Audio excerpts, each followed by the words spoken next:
with the phone? What's up, Black and Brown? Guido, PD, what it do? Hey, let's work.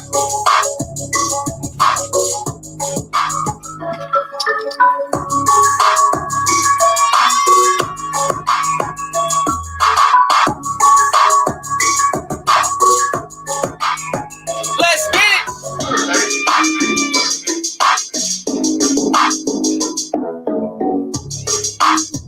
We gonna cook today. Chime on in, y'all. Hey.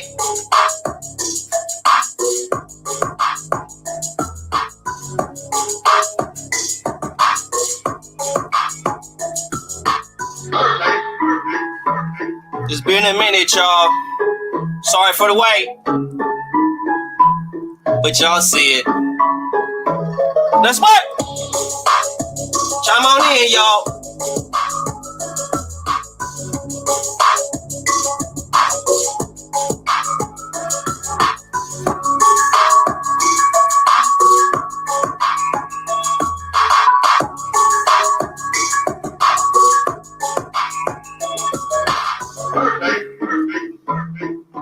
You already know what it is, man.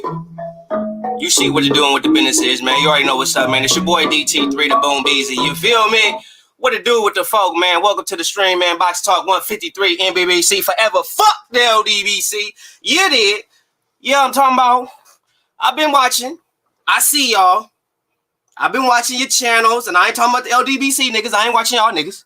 I've been stopped on y'all. I give a fuck about y'all motherfuckers. But I've been seeing you other YouTubers all of a sudden. Shout out to the NYC, New York in the building. Let's go, New York.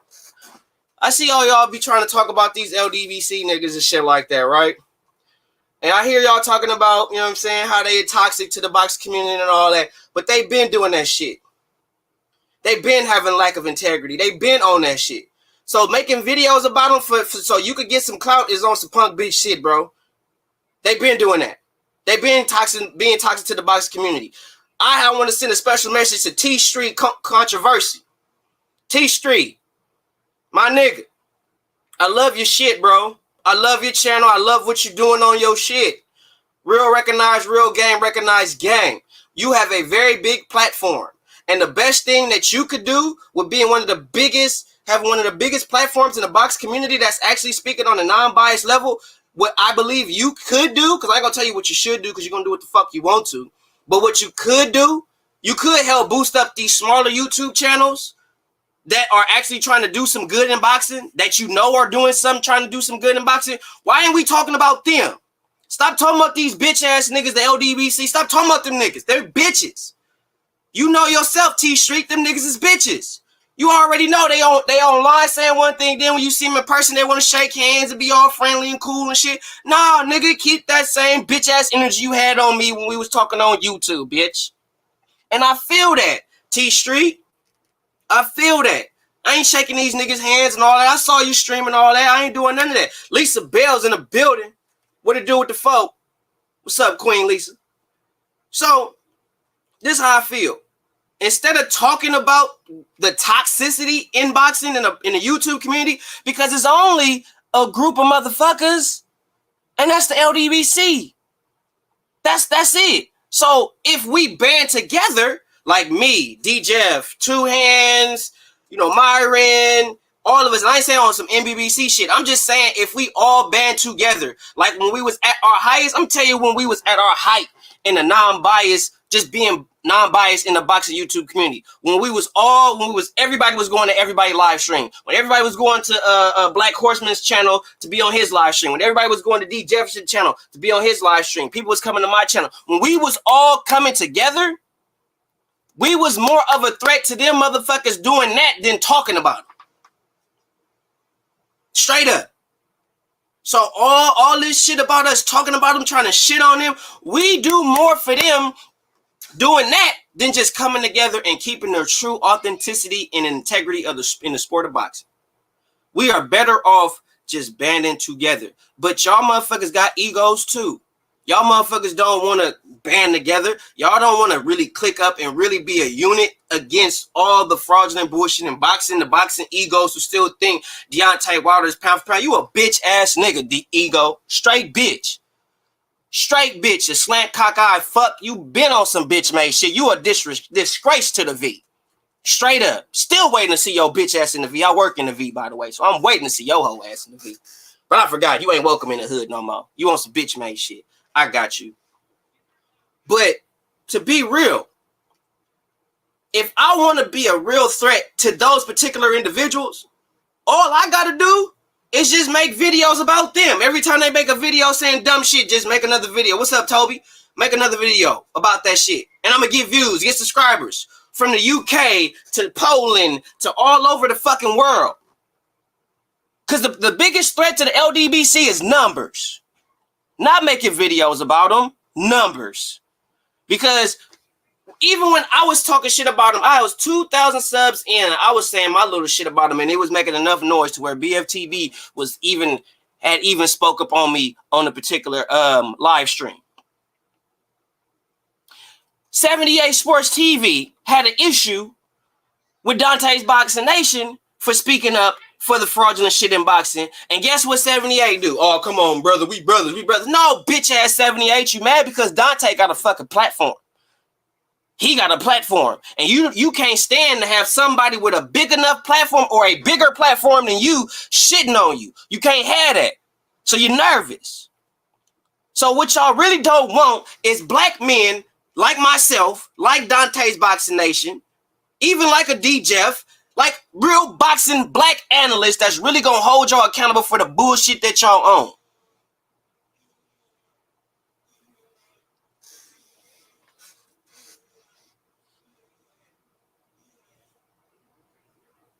Oh, for real? For real, Guido? But on some real talk, what y'all afraid of? All y'all. Y'all really are afraid of people with numbers. Y'all cool with controlling the narrative. Y'all cool with lying to people. Blue Bloods, you know you lying. BFTB, 78, Faggot Nanny. Y'all know y'all some lying ass bitch ass niggas. All of y'all. Especially Faggot Nanny. Faggot Nanny always hiding behind his shit. He one of them motherfuckers that talk all that shit, all in the comforts of his home. But when you see that nigga in traffic, he gonna be the first motherfucker that eyes get bigger than your goddamn plates, and he gonna run the fuck off because he don't want no problems. All y'all some bitches. I think the only one that may be willing to actually step up and actually see a nigga is Trill. Trill Boxing Talk is probably the realest nigga in the LDBC.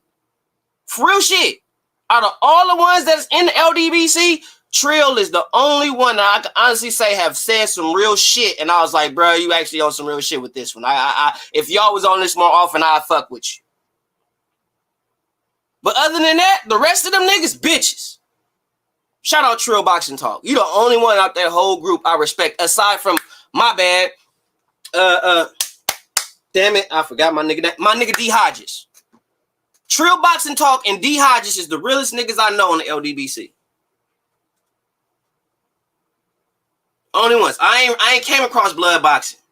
I ain't came across him. I ain't looked at him or none of that shit. I ain't even hollered at that Blood about that. But all of them is bitches, bro. I don't play that whole bullshit about, oh, it's just for y'all doing that shit for attention. If you willing to sacrifice your integrity for $1, that tells me all I need to know about what kind of man you are in real life.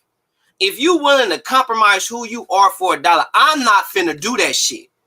Fighters can pay you to do interviews. Fighters can pay y'all to conduct a propaganda and fugazi bullshit. They can pay y'all. They not finna pay me because I'm gonna keep it a buck. I'm not gonna sugarcoat shit because the motherfucker want to decide to put a little cash in my pocket and they say, oh, well, I'm paying you, bro. You gotta have my back in every situation. No, motherfucker, when you on some fraudulent fugazi bullshit, I'ma call your whole ass out on that shit every motherfucking time. And ain't not $1, a pretty penny finna change that. So as far as me taking any type of dividends or ends to compromise my integrity or compromise what I built with this channel in the NBBC, fuck that. Not gonna happen. It's not happening. Period, point blank. I don't care if I don't even get paid off this shit. This is how real I am. You niggas getting super chats. You niggas getting checks off YouTube. I'm not getting shit off this shit. You know why? Because my passion is going to seek me through. My passion for this shit is what's going to get me paid. The money going to come. And when it do come, it's going to come in an abundance that is greater than great. Period. Period, point blank. Fuck the LDBC. For life. NBBC forever. Period.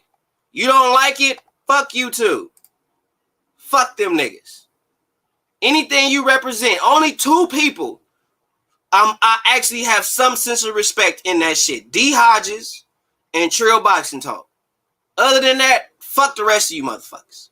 Fuck your fan base. Fuck your following. Fuck all that. Shout out to Trill Boxing Talk and D Hodges, bro. Straight up. Real rap. I don't got time for the bullshit. Real talk. But let me get back to what I was saying about Ryan Garcia. Did I say what I say about the LDBC? I'm not going to spend a whole fucking 30 minutes to an hour talk about them niggas. They already got about 12 minutes of that shit. So let's get to Ryan Garcia.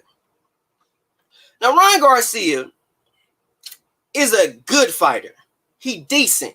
He got good speed. He got good pop. But do he got a chin? And Ryan, I don't appreciate you calling out Tank Davis. You know why?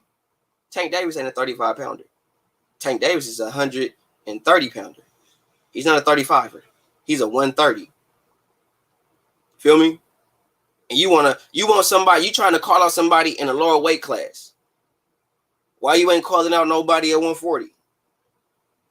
As far as I'm concerned, calling out somebody in a weight class below you, that's not a step up in game, in class. If anything, if Tank fights you, it'll be a step up for Tank, not you, because Tank is an actual 130-pound fighter. And yet here you are calling out Tank like he's a contender at 35. And honestly, Tank is not a contender at 35. Most of his major fights have been at 130. What has Tank Davis done at 135? I'm not even saying like top of punch. I'm just saying, what has he done? How many actual 135-pound fighters has he beat? How many? Gotta be real with it. Gotta be real with it. I believe that his power do look faded at 35. And yes, he do have I think he did have a strap at 35. But you got to remember, who got the straps at 35? Teofimo. Devin Haney. They got the straps. Not Tank. Tank got a strap, I think, at 30. So, Roosevelt, get your game up. Because Teofimo got all the straps except for one, technically. As confusing as that may be to some people. But Teofimo has all the straps except one. And that's another thing I got to say about that shit. When people keep talking that shit about, well, Tank Davis couldn't knock out Gamboa and they couldn't do this with Gamboa. Why in the fuck y'all will not give Yuriorkis Gamboa's chin some fucking props? Can Yuriorkis Gamboa have a chin? Can Yuriorkis Gamboa have heart? Can he actually be a dude that may not have the skill, but he got the will and determination to keep fighting regardless of how much he's getting punished? Can we give that man some credit for having some heart and determination and some grit? Can we do that? Can we please do that? And stop saying he could knock this person out. He could knock this person out. Because Yuriorkis Gamboa obviously showed he got a chin. That he got heart. The motherfucker fought on a torn Achilles for over 6 fucking rounds and was still getting pummeled. And y'all still talk shit about Yuriorkis Gamboa. Think about that. What the fuck you gonna do on a torn Achilles? Think about it. The man fought on one leg for over 4 rounds. How many fighters you know gonna do that while you bullshitting? While y'all talking all this shit, y'all will not give Yuriorkis Gamboa no credit. Yuriorkis Gamboa, as soon as he felt that pop, because he said he felt the pop, soon as he felt that pop in his leg, he should have instantly said, nope, I'm good. I'm good. I'm out. I'm not going out no more. I'm not finna go out and have this dude punching on me, hitting on me. None of that shit. No, I'm good. No, he didn't do that. What did Ruckus Gamboa do? He got his ass up off the fucking stool and he kept pushing. And he fought through it. You gotta give some. Who gonna do that? Y'all tell me, since y'all want to shit on Ruckus Gamboa, what fighter you know finna do that? Let me know. Since y'all want to shit on him so much, since Ruckus Gamboa couldn't get knocked out by Tank Davis. Motherfucker fighting on one leg, getting hit with hot shit, getting hit with the same punches that knocked out Leo Santa Cruz, and he was still coming. But yet and still, Tank power is overrated. But when he hit Leo Santa Cruz with that same hot shit, what did Leo Santa Cruz do? Ow, what's up, Jeff? Speaking of Jeff, where G5 Jeff at? Where is G5 Jeff TV at when I need his black ass over here? You need to bring your little light bright ass up on this motherfucker.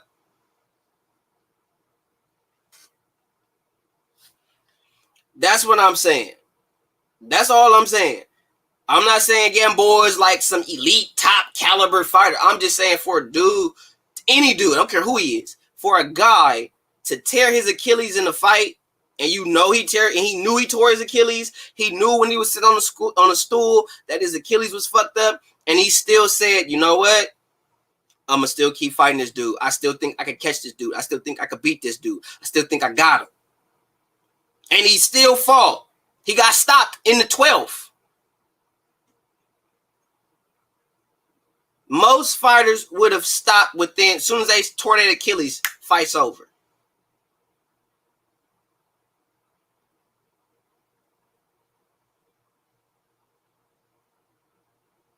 What's up, best of the best?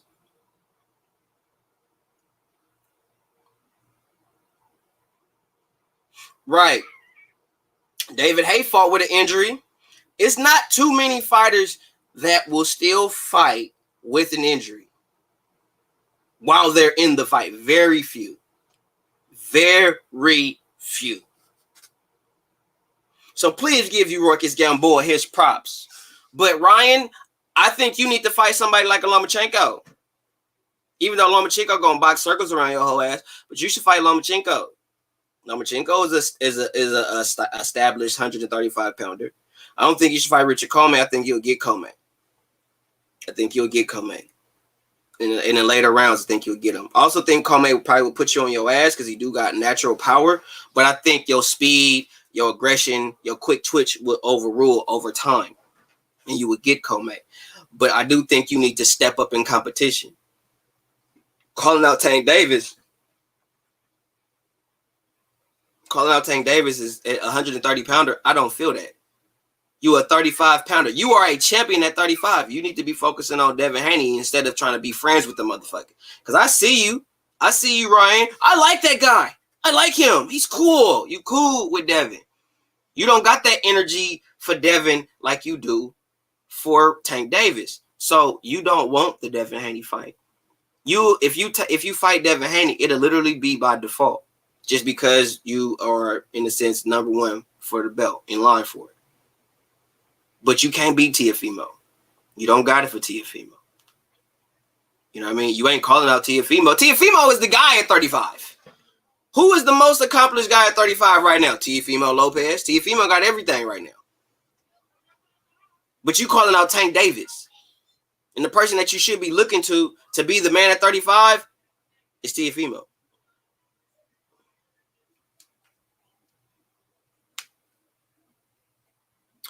I told that to Two Hands too, Idol. Oh, Ideo. I said that too. I was talking to Two Hands. I was like, yeah, maybe he should fight Nakatani as just because. And I think that's more old school because that's what they used to do back in the day. They'd take a guy that may have made another fighter that may be champion at this time struggle, and then they put him in there with that dude. And if let's say Ryan Garcia washed Nakatani, he washes him, then that's gonna lead to Nakatani gave Teofimo problems, but Ryan went through him. It'll start the talk of Ryan Garcia and Teofimo Lopez. It'll start that talk. But like I said, And like Two Hands said, that fight probably not gonna happen. They not looking for a fight like that because quiet as kept, Nakatani is Japanese. Them Japanese motherfuckers is tough dudes, and a lot of the punches that he may think he might go down, it might not work on Nakatani. Nakatani is not a person that's going to stay out the pocket. He likes to stay in the pocket. He wants to make it a rugged, tough brawl, an ugly fight. We've seen Nakatani fight through adversity and keep pushing. So I do think Nakatani is a game opponent, but they're not going to fight Nakatani. They're not going to do it. Floyd won't risk Tank because Tank is his money man. And if you look at who is the draw, Tank Davis or Ryan Garcia, that's a good question. That, to me, that's because Tank don't speak for himself, Toby. Ryan is a risk. He a risk. He is a risk. What's up, Los? He is a risk. I think that's what I do think, Chain with Ice. I think Haney should fight Nakatani. I really do. I'm not really convinced about Ryan too much. Because I feel like when he fights somebody that really could punch and that's really technically sound, because Luke wasn't, to me, as technically sound as I thought he was in that fight or as I thought he should have been in that fight. You know, he was catching him with certain shit. He did fight a smart fight because he knew if he over-engaged, Ryan was going to catch him with some check hooks or some straight right hands or some shit like that, and he didn't want to get caught with none of that stupid shit. So I understand that. But at the same time, Ryan, to get Ryan, you got to have good IQ. A fighter like Lomachenko would fuck Ryan up just off of his IQ alone, not punching power, not just the IQ. Because Ryan is hella flat-footed. He stay right in front of you and he don't got no feet.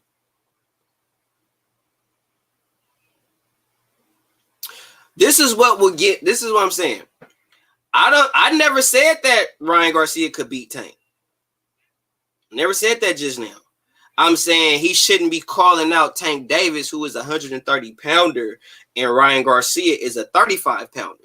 So you calling out a guy who's actually a weight class below you and who hasn't done really anything in the division that you in right now. Linares posed a different threat for Ryan Garcia than Luke Campbell. He got better feet. That I think if Ryan would have fought Jorge Linares, that would have gave you a better gauge of him because Jorge Linares got decent pop and Jorge Linares beat the fuck out of Luke Campbell. And Jorge Linares got feet. He know how to move. He got good ring IQ, and he fights good at 135 pounds. He fought like shit at 140. He got stopped at 140. So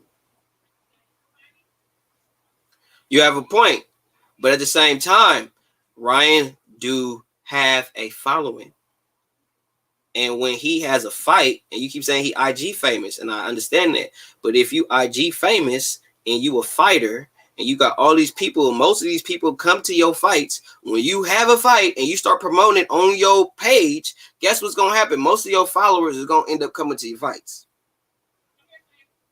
And Ryan bring the women out. Tank don't bring the women out. Ryan bring the women. Okay? Ryan is bringing a whole different crowd of individuals to the sport of boxing.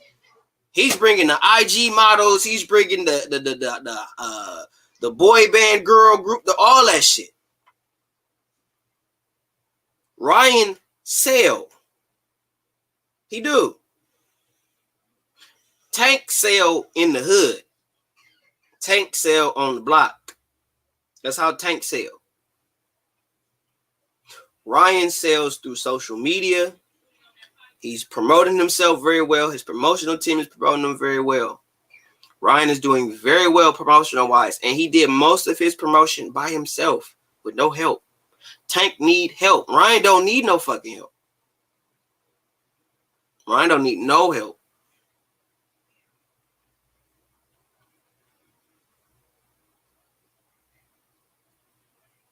So, all I'm saying is, I think Ryan should focus on 35. Shouldn't trip on Tank. I get it. Tank the money man. You want to get a good check? You fight Tank Davis. But Ryan, you gotta do something. You gotta do a little more. You gotta do a little more.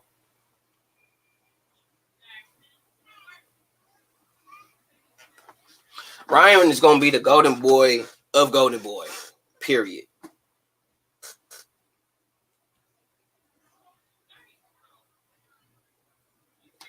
You get to these comments. Yeah, that's what will get him. Is the uppercut.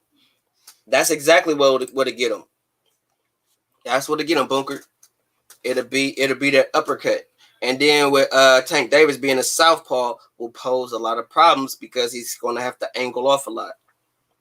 So it is what it is. But I do believe that it could be a decent fight, but Ryan don't got no chin. I'm telling you, I believe that Ryan Garcia is going to be Amir Khan 2.0, the Mexican version. I'm telling you, mark my words. When it happened, come back. Mark my words. Ryan Garcia is going to be Amir Khan 2.0, the Mexican version. The reason why I say that is because when Luke Campbell was touching him, wasn't even hitting him good. That left hand he threw was just a reflex. He didn't follow through. He didn't punch through. He wasn't trying to punch through Ryan. He just threw that motherfucker. Ryan got hit, fell. So imagine what's going to happen when he fights somebody that could punch. Imagine what's going to happen when he fights somebody that could really punch him. He not going to like. And the dumbest thing you said, Ryan, this is how I know you still young and immature and you still got some room to grow mentally. You never tell a motherfucker that you was really dazed like that, like you was really stunned. Because we all saw the punch. And if that little shit stunned you and you was like, oh shit, what's gonna happen when somebody really tag you? Because you don't move your head, and when you back out, you back straight up. You're straight up, you too tall. So you're there to be hit. So what you gonna do when somebody really crack your ass? You're going down. And if that little shit stuns you, when Tank Davis hits you with them uppercuts, you're going to sleep. I'm telling you. You going to sleep. And I think you banking on, I hit hard, I'm going to catch Tank, blah, blah, blah, blah, blah. Tank a dog. You going to hit Tank and you just going to piss him off. And then he just going to go at you. And what you not realizing is you can't take what you dish. You can dish it. Ryan, you can dish it like a motherfucker. But you can't take it. You can't take it what you dish. So you need to reevaluate what you really trying to do here. Because if Tank go all out on you and catch you, because you are there to be countered. It showed up in a Luke Campbell fight. It's there to be countered. You throw a lot, you overcommit, counter, boom. And Tank throw hard thudding counters. All we gotta do, Ryan, is wait for you. All we gotta do is wait for you. Because Tank a counter puncher. And if you think you gonna take it to Tank, Tank gonna counter punch the shit out of you. And Tank gonna angle off. You think Floyd not gonna give him the game on how to beat you? You think Floyd ain't gonna drill him how to beat you? You fight. God damn it, where you been, Myra? I'm getting tired. Every time I was just finna say that shit. You keep fighting with your chin up. You never tuck your chin. Ever. Ever. You back out, chin up. When you letting your hands go, your chin is up. So you gonna get hit. So you not prepared to take back what you dishing out. You not ready for that. You too busy trying to be hella offensive. And as soon as somebody come back with a hard counter, guess what's gonna happen to you, Ryan?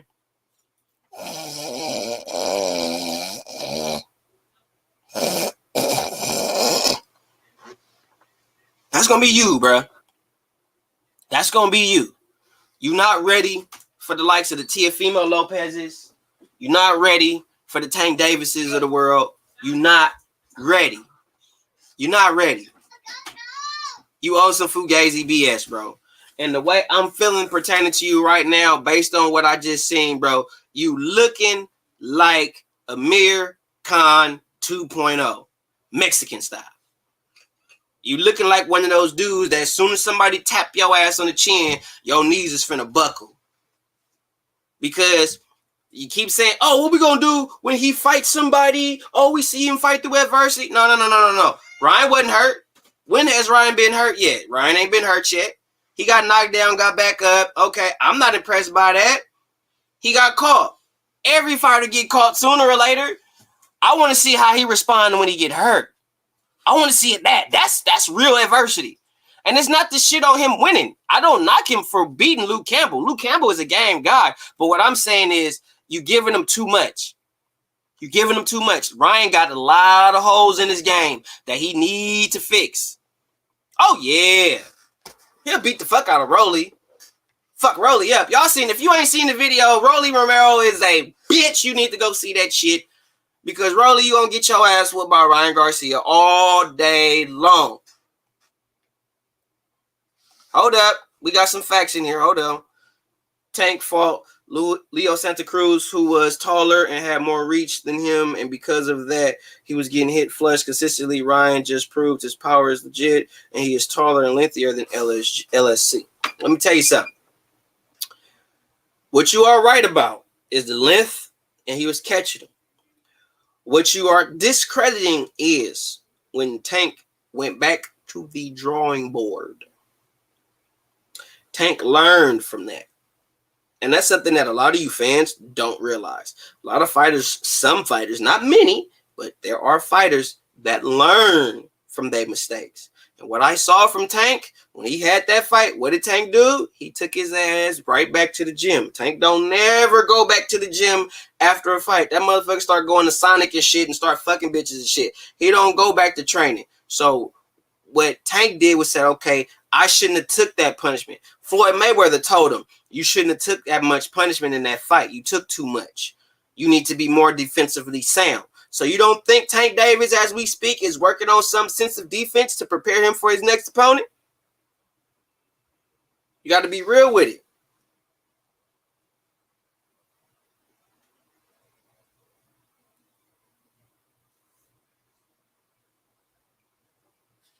Who has been able to put Tank on the back foot?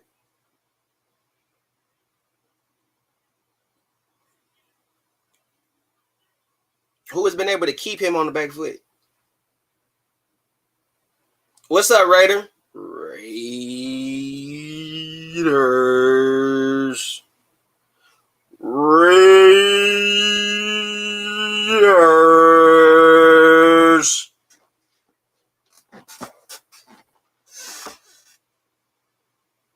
I'm just saying, like, Tank he found a newfound respect for the sport. He's a little more dedicated. I'm not saying like the dude is on some like trying to be like masterful with it, but he's really starting to dedicate himself to the sport a little more. And I'm happy to see that. He's changing his diet. For sure, Bunker. He's changing his diet, all the shit. Yes, the Dominican guy beat the shit out of Rolly with a jab. So if a motherfucker whooped your ass with a jab, what you gonna do with a motherfucker that got left hook, right hand, and doesn't have no problem putting pressure on you, and you hella one-dimensional, Rolly, like, and you hella robotic, like the way you throw your punches, you telegraph your punches, all the shit. Like, I know when you finna throw. I literally know when you finna throw. I watched you, Rolly. Every time you take that first initial step, you finna shoot a right hand because you don't jab. You don't jab at all. You literally come in to throw your straight right and a left hook all the time. Everything you throw is to try to throw with reckless abandon. And then you got the nerve to say you're the hardest puncher at lightweight. No, fuck you not. No, the fuck you not. If you was the hardest puncher at lightweight, you'd have knocked out that Dominican guy within 3 rounds. Fuck you mean. Shut your whole ass up. What I'm saying is, and you don't think Ryan is going to do the same. No, I don't. You got to understand, Tank, Luke Campbell, 2 different southpaws, 2 different. You're forgetting the fundamental thing of boxing. Styles make fights. I repeat, styles make fights. Luke Campbell and Tank are both southpaws. Ryan Garcia likes to sit in the pocket. Naturally, yes, I think Teofimo is the harder puncher than Tank. When Tank hits you, Tank is throwing hard. Teofimo, you don't. When Teofimo knocked out Comey, he didn't hit. He wasn't throwing like hella hard. Teofimo got good pop. He got good pop, and he accurate. And I do think Teofimo hits harder than Tank. I just do. I do. But to get what you were saying, Zaz, to go back to you, Zaz, Tank is not going to sit in a pocket with Ryan. And Tank and Ryan, Ryan wants to fight Tank. So what Tank will do is bait Ryan in. Because what is the one punch that Tank does that is open for Ryan Garcia? And that's his money punch. And if Luke Campbell would have threw that thing one time, it would have changed the outcome. Or it just could have made a little bit of a difference in the fight. And that's the uppercut. That's the one punch. Because when you put the high guard on, the tight guard, you're open for uppercuts. Okay? The hooks and all that ain't there. But what is there is straight punches and uppercuts. Okay? Straight up. That's what's there. And we all know Tank is the uppercut guru. That's what he do. So what Tank is going to do, he's going to catch him with either a lead uppercut and angle off, or he's going to angle off and throw the left hook and then the right uppercut. But he's not going to stand in front of Ryan Garcia like Luke Campbell's stupid ass did. When Luke Campbell should have fucking angled off. Shout out to my boy Two Hands Up, because that was his analogy. He was the one that said that in the first place, that was the issue with Luke Campbell, is that he didn't angle off. And that was the issue.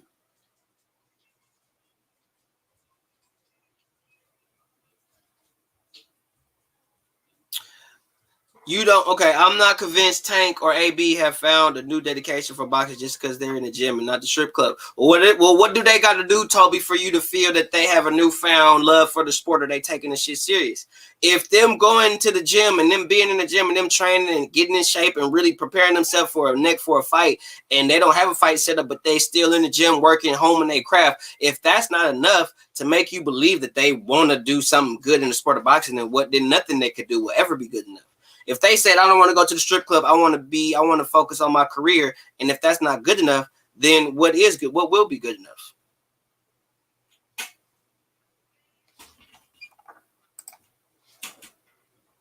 I'm just asking. I'm not trying to be fun. I'm just asking the question.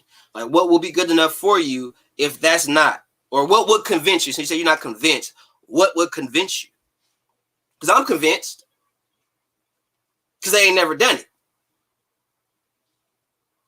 I just want to see how it works out.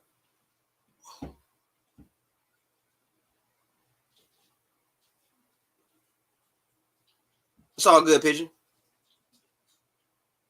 I mean, we all want to see improvement, PED. I can receive that. I can receive that. We need to see consistency, not just, a couple videos where, we see you, but how long is it gonna last? Is this a moment in time, or are you really serious? So I understand what you're saying, Toby. You want to see a more consistent thing. Like when he does fight, you want to see him win, and then after that fight, you want to see this be a continuous thing. You don't want it to be just a right now, and then they fight, then it's back to the same old bullshit, and then it's like, oh, y'all was just blowing smoke up our asses this whole time. So in that sense, I completely understand where you're coming from, Toby. Completely understand where you're coming from. What's up, bye houses? What's popping with you? How many houses you got?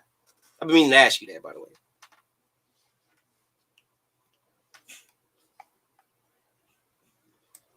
Where Major City Boxing at, man? I want to holler at him. I like dude. Shout out Major City Boxing, man. I'm still waiting to buy a house to tell me how many houses he got. That's all I want to know. Like, how many houses you got? You must be a real estate agent. Can you hook a brother up?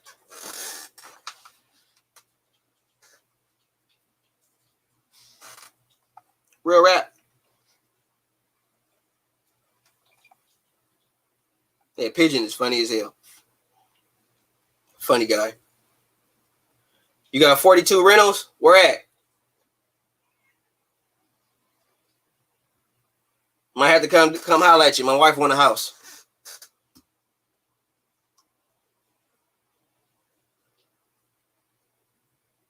I told you, anytime a dude come in your stream or he leave a comment, his name is I Buy Houses, that motherfucker got money. He ain't broke. He ain't broke. I flipped 35. Yeah, hey, look, check this out. So I'm in California, right?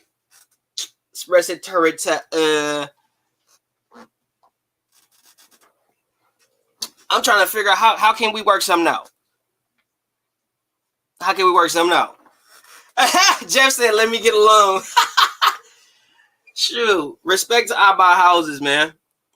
Shout out to my boy. Boy, flipping 35 houses last year. During a pandemic. You do your thug thing. Salute to I Buy Houses. Still making it happen during the pandemic. He flipped 35 houses. During the pandemic. Get your hustle on, bruh. Get your hustle on. Respect, though. Shout out I Buy Houses. Hustle gang. He didn't let the pandemic stop him. He didn't let no COVID do nothing.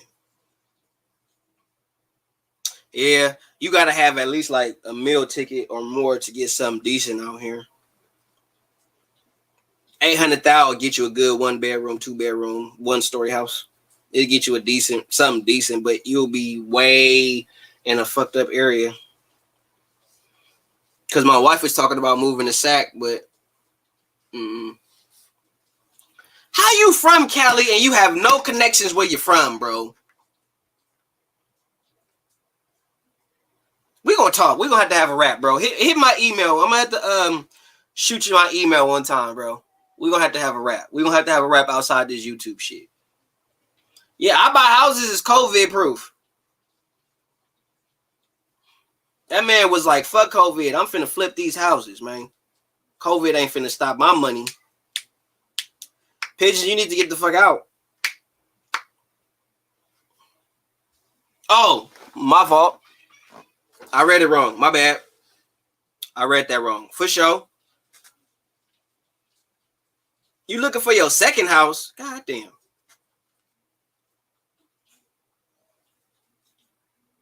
I'm scared to come to Sac.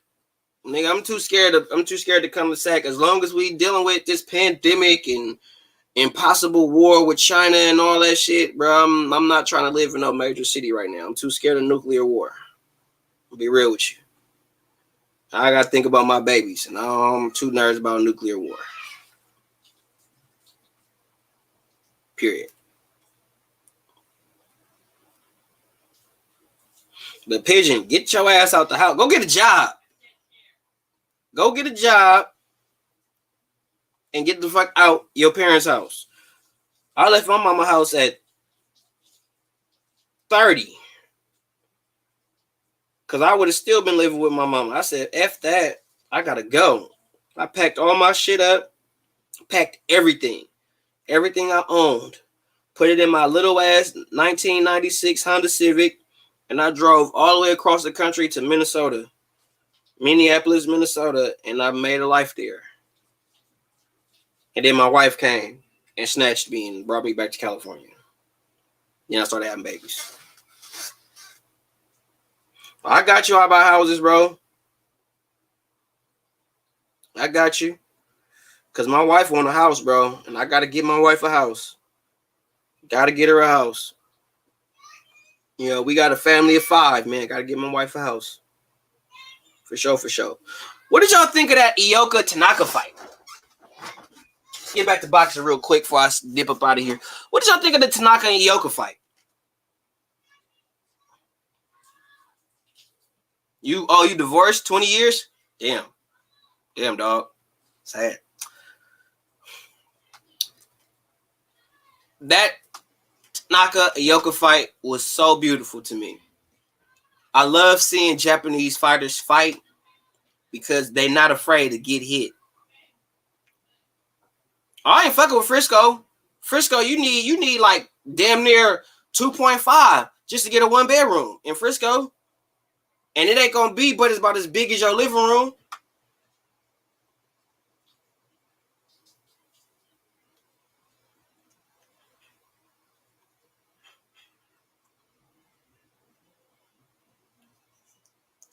Ha! That's what you get for trapping out your mama house.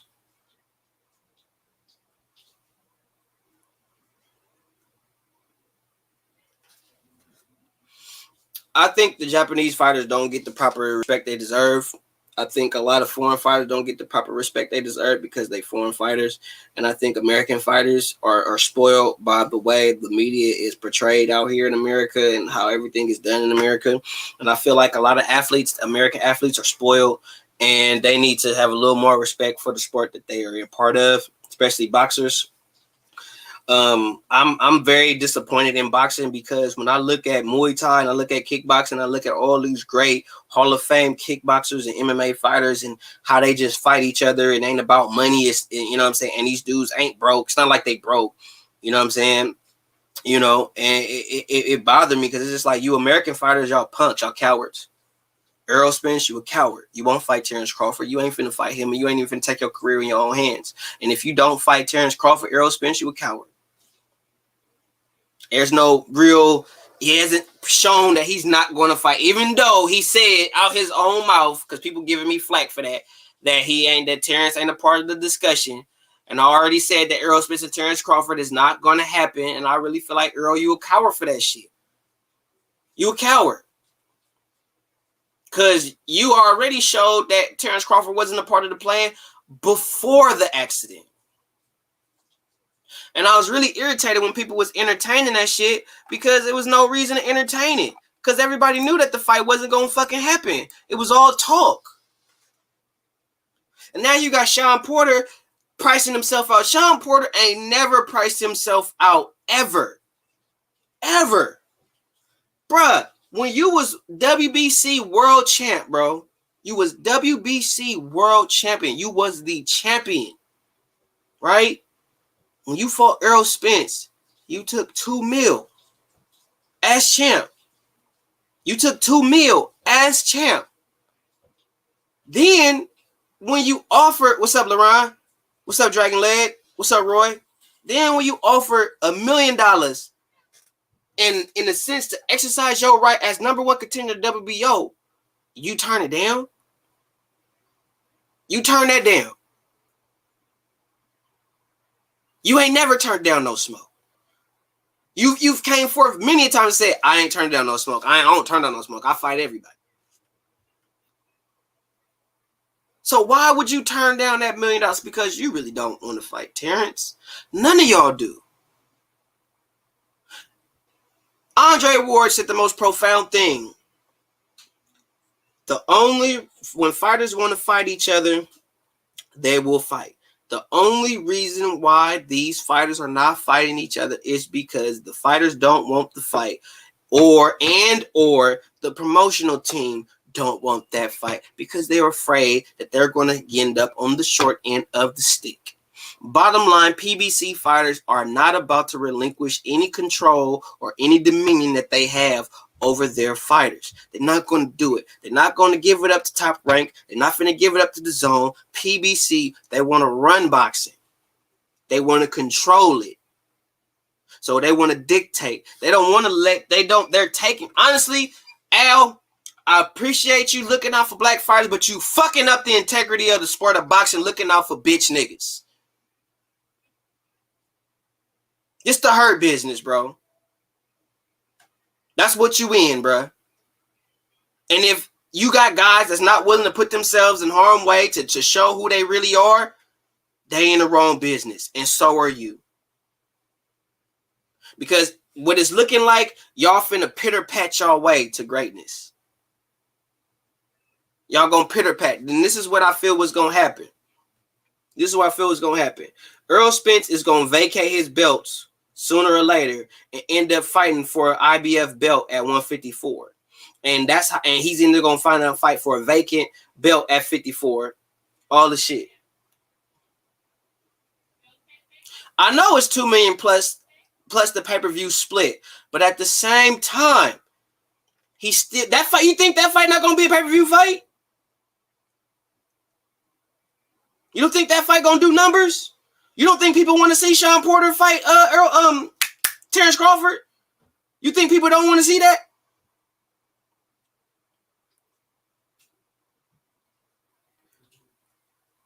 And second off, Chef, Sean Porter is the main person that's always saying he don't duck no smoke. Check the film. Check the film. Sean Porter don't duck no smoke. Sean Porter don't duck no smoke. He want to fight everybody. He even said it when Terrence Crawford fought not Amir Khan, when he fought Jeff Horn. Sean Porter out his own mouth said, I might have to fight this dude. Sean Porter ain't hurting for no money. Sean Porter not hurting for no money. Sean Porter could be a 3-time world champion. He beat Terrence Crawford. 3-time world champion. And he turning that down? That's a legacy fight. So if he take that, so what's wrong with taking the pay cut? When you got Demetrius Boo Boo Andrade, which I think he on some whole ass shit. But Demetrius Boo Boo Andrade willing to take a pay cut for Billy Joe Saunders, which I think is the weakest shit in captivity.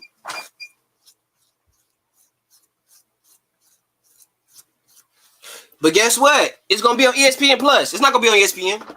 It's gonna be on ESPN Plus. And guess what? You gotta pay for ESPN Plus. You gotta provide your cable provider and all that shit for ESPN Plus. They're not gonna put that shit on ESPN, Fred. They're gonna put that shit on ESPN Plus. So you're still gonna have to pay for it.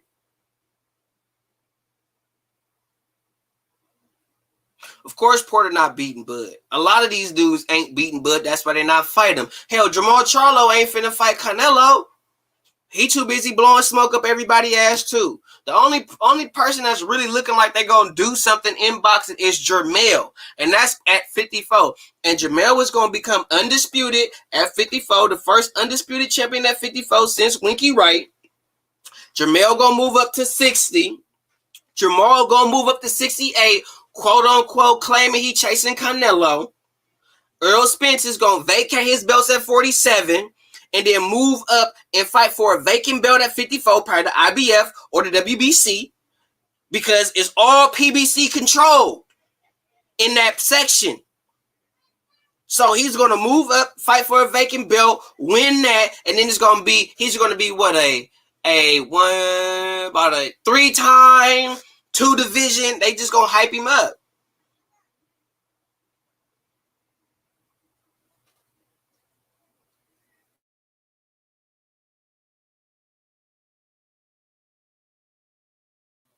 How many offers did they send Sean Porter, Earl Spence team? How many offers did Earl Spence team send Sean Porter?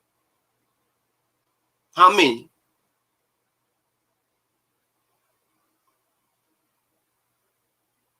Because I like how y'all say you turn down the first offer, but you notice the PBC fighters only turn down the first offer when it's another promotional company involved. It's never when it's another PBC guy. I like how y'all like to play politics too. I like how y'all rather play politics and be honest. That's what a lot of y'all YouTube channels do too. Y'all just play politics. Y'all not real honest motherfuckers. Y'all don't have no integrity whatsoever. Y'all keep that shit up. I'm trust and believe. I'm gonna start calling y'all out by names. I have no problem doing that. Nor do I have a problem putting them to your channels and hollering at you niggas. Feel me? It's only one person that if I ever had an issue that is not a part of what I assert my community, that's D Jeff. And I love D Jeff. And if I don't agree with D Jeff, I won't make no video. I won't diss him. I won't say nothing about that. I'll call D Jeff. I call D Jeff. I text D Jeff. D Jeff is my bruh. That's not even my bruh. That's my OG. That's my OG. Feel me?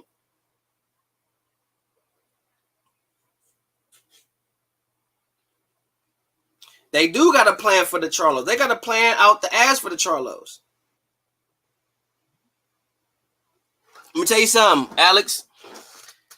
Tank is not a 35-pounder. He's a 130-pounder. Tank ain't done nothing significant at 35. He hasn't fought anybody decent at 35. And when I say decent, I mean just any B-level dude at 35. And he hasn't been at 35 consistently. He's been at 130 consistently, but he hasn't been at 35 consistently. He had one fight at 35 that was supposed to be significant, and that was what? Euroikis Gamboa. You got to do a little bit more, and he hasn't done enough. Ryan Garcia has spent most of his career at 35. Teofimo Lopez spent most of his career at 35. These dudes have fought mostly guys that are their size.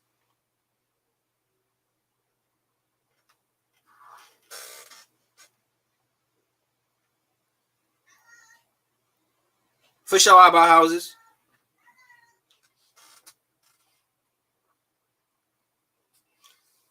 You know when he turned down the offer though, Fred? When the pandemic hit. That's when he asked for more money. Before he asked for more money, the fight was signed, sealed, and delivered. And then the pandemic hit, and then all of a sudden he started asking for more money. So it wasn't like he got offered and said no, and then that was still negotiating. He got the offer, he took the fight, and then pandemic hit, and then he was like he wanted more money. That's how it happened. I'm not saying he didn't turn down an offer, but that ain't exactly how it happened. What's up, Serge? I see you.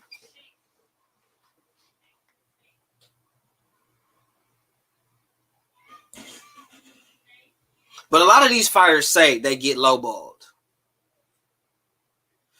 A lot of these fighters feel their worth is a lot more. It's like, know your worth, but a lot of y'all not worth shit. And a lot of y'all not broke.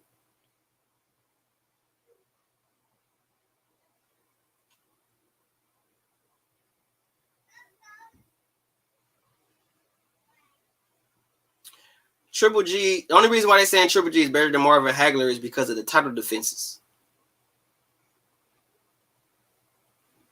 It's narratives, bro. It's all narrative based. Everything in boxing now is narrative based. And bitch ass niggas like the LDBC and bitch ass niggas like some of you YouTubers, I'm not gonna get at y'all personally right now because a lot of y'all get in y'all feelings when I call you hoe ass niggas out. Y'all get in y'all feelings. Y'all get all butthurt when I call y'all hoe ass niggas out. But I'm not calling you out because I'm looking for some attention. I'm calling you niggas out because y'all on some hoe ass shit. A lot of y'all don't know shit about boxing. Y'all into the politics of it. Y'all into the bullshit. Y'all into the games of boxing. That's what y'all into. But y'all don't know shit about boxing. And that's why I came on this bitch for one, because my best friend told me to take the knowledge that I have from actually doing the shit. I am probably, aside from Troy King that I know of, aside from Troy King, I'm saying doing it the way I'm doing it, and the way that most of us are doing it, talking about boxing and all that shit. Not in a sense like Coach Anthony, who is showing you little shit here or there, other boxing YouTube channels where they show you like techniques, how to throw a jab and what's this defense and all that. I ain't talking about them. I'm talking about us boxing YouTubers who talk about the fights, the fighters, and analyzing the fights and all what's going on in the sport of boxing. That's what I'm talking about. A lot of y'all don't know shit about boxing. A lot of y'all ain't never took but probably one boxing lesson in your life. What do I think about AB coming back? I'm gonna get you in a minute with that, Bunker. Let me get this out. A lot of y'all are not intimately involved. Me, Troy King, and maybe one or two other YouTubers that I've seen are literally intimately involved.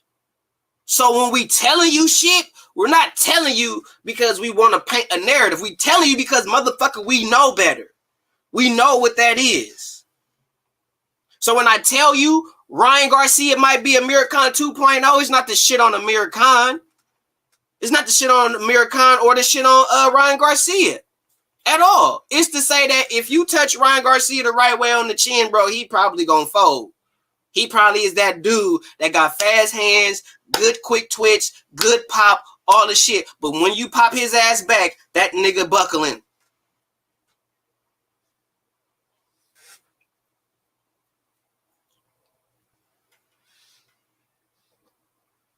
And they don't, Serge. They don't practice what they preach, bro. They don't.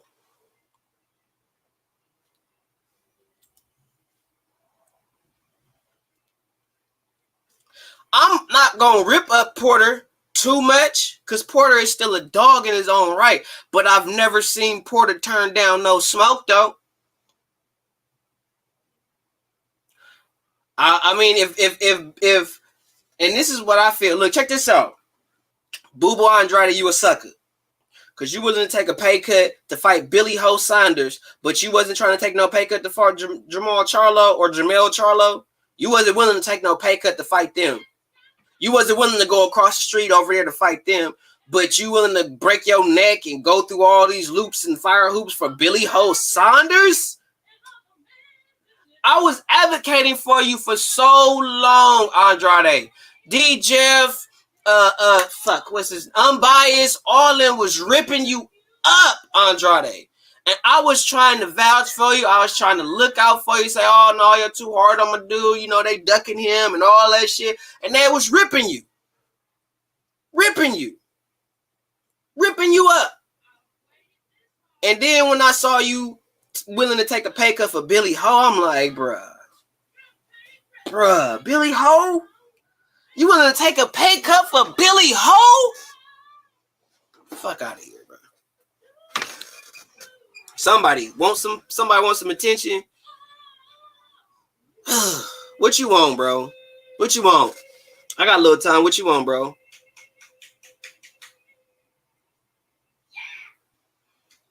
What you want, bro? We got somebody. And none of my mods got rid of you. So evidently they like your attention. So what the fuck you want, bro? What you want? Because evidently you keep coming in here with this all bullshit. Like, ain't nobody got time for that. Ryan he still needs a lot more experience. He still needs a lot more game experience. I think Eder Reynoso should just literally work on nothing but his head movement. Nothing but head movement. Just waist movement, head movement, being slick, being smooth. He should just really solely work on that and that alone. I really believe that. And because he already put his punches together very well. He already do that good. So, I mean, I don't have to worry about his punch output. I don't have to worry about how he put his punches together. I don't have to worry about none of that. What I do have to worry about is how is he going to handle getting hit, or how is he going to handle being defensively sound? Because everybody is not going to stand there and let you hit on them, and everybody is not going to be moved by your punches. There are going to be some people that are going to fight your ass back. And Ryan, to be real with you, you got technically 20 fights under your belt based off your record, but you only been in one fight. Tank Davis got a lot of fights under his belt, but Tank only been in 2 fights. Pedraza and Leo Santa Cruz. That's it. These fighters stack packing their records, but only really are in basically maybe 1 or 2 real fights. That's it. That's it. That's all.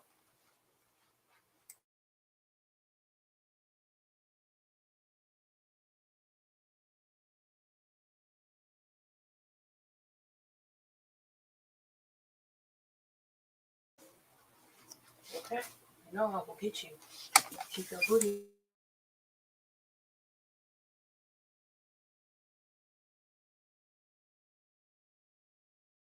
Yes, Ryan is too flat-footed. But let me get back to my boy Bunker question before I get up out of here. I'm going to answer maybe 1 or 2 questions before I get up out of here, because as y'all know, man, it's nap time. But I'm going to answer 2 little questions real quick. Bunker asked me, what do I think about Adrian Broner coming back? What I think about it, I think it's well needed. I think if he keep this up and he's really serious, I think he could do some damage. My thing is, what division would he fight in? Would he fight? I don't think he should fight in 47. I think Adrian Broner should go down to 140 and do some dirt at 140 because I think Adrian Broner could do damage at 140. But and I think he need to stop trying to fight people at a catch weight at like that 44 and all that type of shit. But I think Adrian Broner, if he keeps doing what he's doing, I think he'll do good at 140. But that's about it. Yes, Andrade moving weak, bro. I like him, but yeah, he's screwing up, bro. He's screwing up. Yeah, and I think he should stay at a 140, Bunker. I think he should stay at 140. I think he could do a lot at 140. I think skill wise he can give a lot of people some fits, and I think he can make some big fights at 140. His name alone would sell a lot of fights. So it is what it is. Of course, you know the Charlos are more of a threat. Fred, Billy Ho ain't a threat like that. You know what I mean? So it is what it is. Oh no, his name is Billy Joe Sanders, but I call him Billy Ho because he always doing some hoe ass shit. So how do you get opportunities to fight for arguably the #1 pound for pound guy, and now you want to be out here slapping bitches and shit? Oh, that's the dude who slapped the girl at the name. You know I said, lay that down. don't make no damn sense. Lay down. Do I think Haney should fight Fortuna? Yeah. Busting your head. Yeah. Laying down. I do. I think he should fight Fortuna. I'm not playing. Lay down. 18 power with no power move, 35 less power team. Leo is no Ryan. But guess what? Luke ain't no tank. And Luke put Ryan on his ass. And he didn't even fully commit to the punch. He didn't punch through Ryan. He just threw the left hand, and Ryan, overcommitting to his arsenal, got caught and fell on his ass. So what you think somebody gonna do that's really trying to hit him? And Ryan likes to put his hands up in the high guard. He likes to put his earmuffs on. And guess what's open when you're putting your earmuffs on? Them uppercuts, buddy. Them uppercuts. Uppercuts is nasty. No, Mikey is the punching bag for 47. Mikey Garcia, he fight at 47. All right. He fights at 47. That's what he do. He don't fight at 40. Okay, so DRJ. Yo. Do not throw this away. Got you.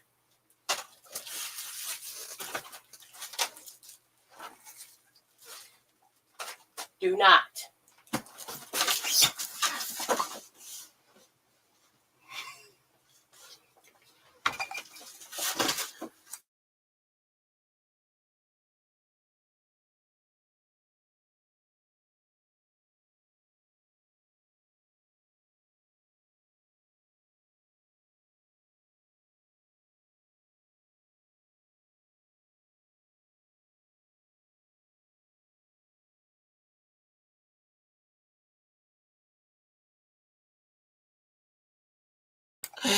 All right, y'all. I got a dip, bro. God bless. 100.